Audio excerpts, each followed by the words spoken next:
Ojo anin dene magnetuk nigani akin and edition kaskinyo do tem saging donjiba. Migach mnan dena mayagami getip madis when me way gemani do. Genin eji book send the man away no gum to mano genin chikskitoan che kagway wind mage an aninga giji. Mini goes at gain an ishnabe chinandago is it. Kimina anis anishnabe gewin.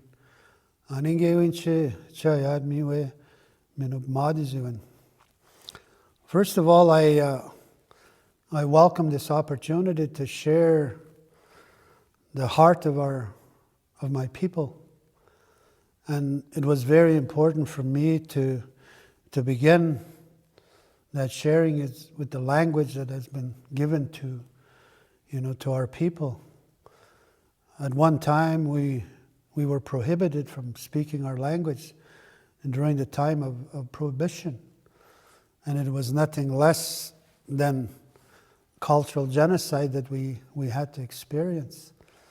The attempt to destroy our identity certainly had a very deep, profound impact on our people.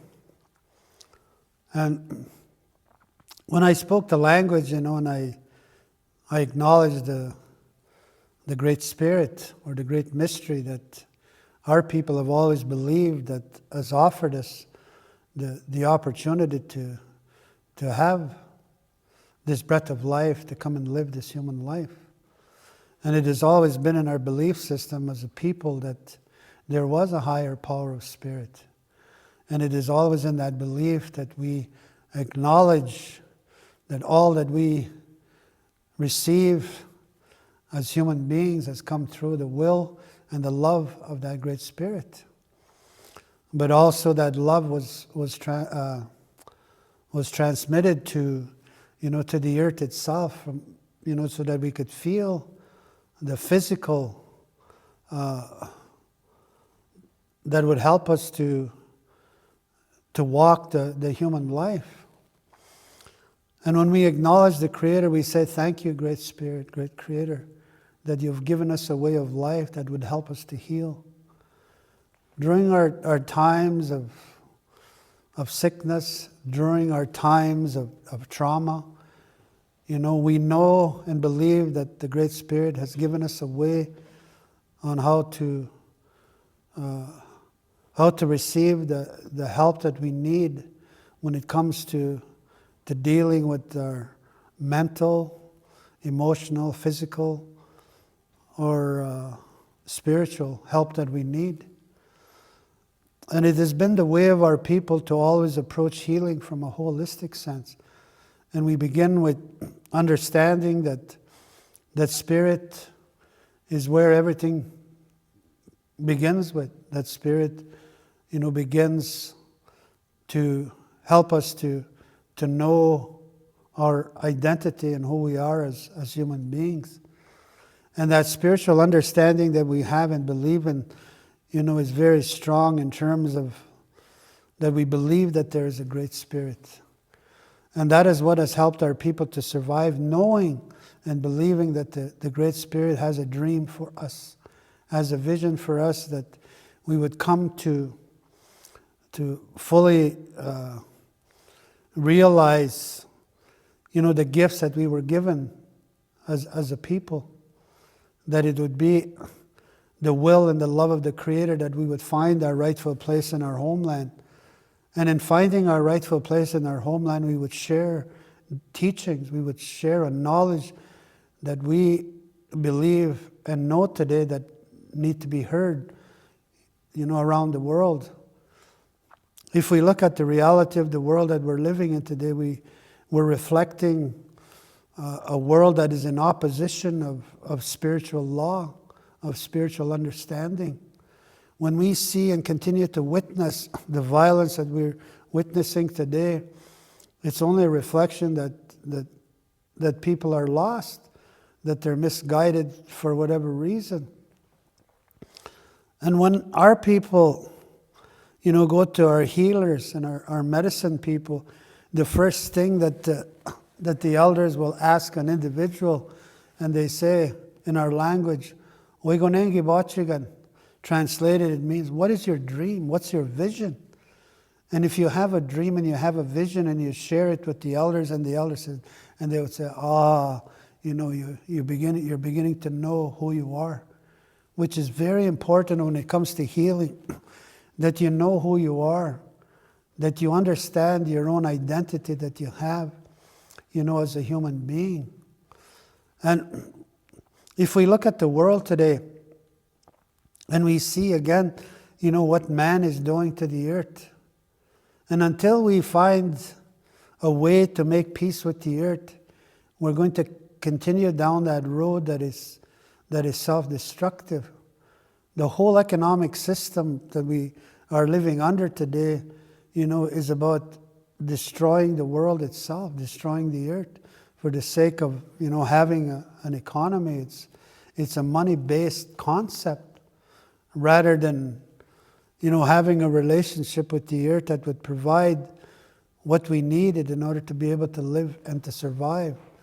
And in the language, in our words that we offer to the Spirit and to the land, and we say to Mother Earth, in our language we say Meteke, which means kind-hearted Mother Earth, kind-hearted Mother Earth, because she is a full reflection of that kindness and the love that she has for all life. And we say, Mother Earth, we know that we have not done well. We know that you are hurting. And we know that, changes have to be made. But we also acknowledge that the earth itself has the power to bring us into submission. That the earth has the power to reveal the illusion that we're living under in terms of what is in opposition of spiritual and natural law. She's going to expose it even more, through the forces that she holds, through the water, through the wind, and through the fire itself. And Mother Earth, they say, is going to shake, and that shaking can happen, through earthquakes, through volcanoes and, things like that. But we're going to see more and more natural occurrences that hopefully are going to try to wake us up from this insanity and this nightmare that we're living. And we will never be able to heal properly until we're able to find our way back to the land, to go and seek the healing that we all need. And it is the land that can provide what we need in order to heal. And the old people, they always say, if you want to heal and if you want to learn about life, then let me take you to the land and the land will heal you. And that's an absolute truth that our ancestors had lived and had lived by. That within the land we're provided whatever we need in order to live and to survive. The land provides us water. The land provides us food. The land provides us medicines that we need that could help us to heal. The land provides us teachings that are reflected in the natural laws that would help us to find our own balance in life. And if we look at all the different methods that are available for man, and we see, Western type approaches, and primarily their concern is to medicate people to deal with the pain that they may have. They never get to the root of the problem. And the root of the problem has to begin with understanding the Spirit. Are we living the truth of our own identity that is found within the Spirit in each of us? And if we are not, then there's a good chance that we're going to become very misguided. We're going to become imbalanced, and we're going to become sick. If I can use one example, of one of the teachings that we've always been reminded of is the teaching of wisdom, which is symbolized by the beaver. The beaver is one that teaches us, what real wisdom is. To know wisdom is that each and every one of us have a gift, and to use that gift to serve humanity. And if I could just relate back to the that the beaver has a gift of very sharp teeth that it uses in order to create the dams and to work, with the waters to build the dams that it naturally does to improve, the environment of the land itself. So if a beaver decided, to not use its gift of its sharp teeth and lay on the shore and allow the other beavers to do all the work, eventually that beaver his teeth would grow very long, and he wouldn't be able to eat. He wouldn't be able to use the gift that he had been given, because he abused it by not using the gift that he was given.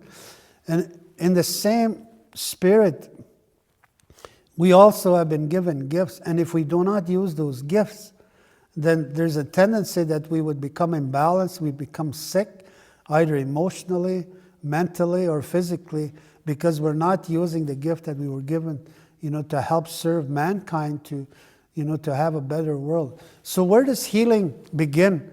Healing begins with spirit.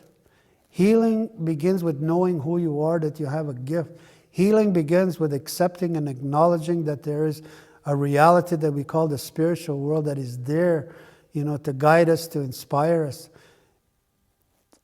Healing begins with knowing what our individual responsibilities are, the duties that we have been given on how to be a woman and how to be a man.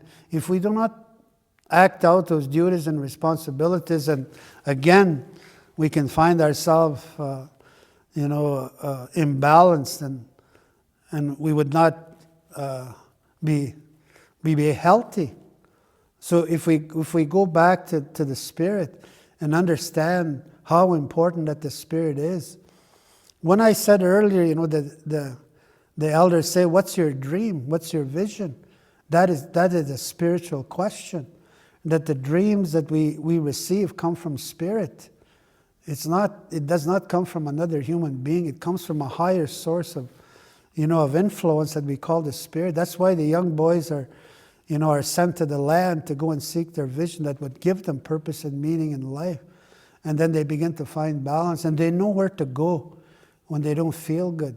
They know where to go if they feel unhappy, depressed. They run to the land to go and be with the land itself, because it's the land that really offers the real healing that we're looking for. And the old people say, take time, to go and lay on the earth and feel the warmth that comes from the fire that is at the core of Mother Earth, that you can feel the warmth that comes from the land itself, that we're encouraged, to take as much opportunity to walk on the land, to lay on the land. That's all about healing. And the land, has these beautiful gifts, that of medicine that we can use, natural medicines, in dealing with whatever sickness that we may be inflicted with. And the old people say that for every sickness that we find that we are dealing with today, that there is a medicine on the land.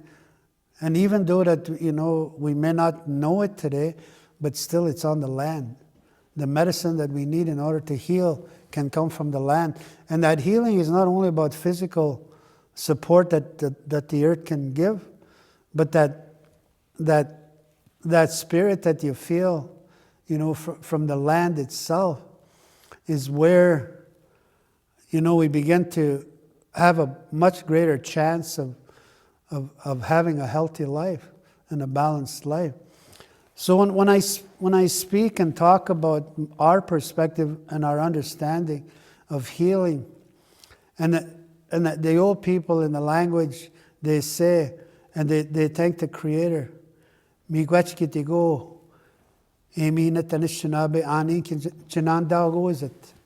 Creator, we thank you for the blessings on what would help us to heal. And it is always in the land itself that we would find that help, but in union with the Spirit. It has to be in union with the Spirit. You have to have the Spirit and the courage to change your life and to accept your own destiny that is defined within the Spirit that is in you. Everyone was given a purpose. No one was denied, a purpose and a meaning to their life. Everyone has it. But we create a world today, and we're all encouraged to live, a way of life that denies that freedom to be who you are. And that's what's happening, I believe, with a lot of young people today. Recently, there was a study that was revealed here in this part of the world, in Canada, that there was over 2.6 million young people in a state of depression. That's a mental illness. And Western medicine has not found a way to deal with that. Amongst the First Nations people, the Indigenous peoples, we have the highest rate of suicide. And there are three things that are affecting the young people today. Is aggression that has turned violent, and they become violent against each other, even taking their own lives. That aggression of anger, is what a lot of young people are facing. And the second one is the depression, that young people are going through, that they have have lost the value of life, and they're very, very depressed, which the recent study has confirmed, that all these young people are depressed. And it doesn't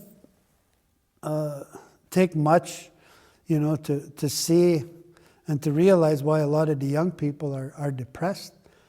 I believe that one of the main reasons is that because they're very unsure of their future, because of what they're seeing in their world.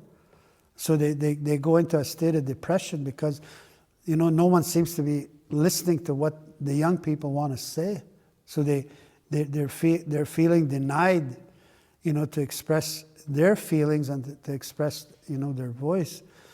And the other thing that's affecting a lot of young people is addictions. And addictions come in many different forms. And drugs, that are there, legal and illegal, has helped contribute to a loss of life, a loss of understanding, of living a good life. So how do we begin to deal with these symptoms? And through the knowledge and the wisdom of the elders, they say we have to get to the root of the problem, the root of the challenge that we face. And it begins with knowing, understanding, and accepting, and acknowledging the influence of spirit and how it can impact, our greater opportunity for us to heal.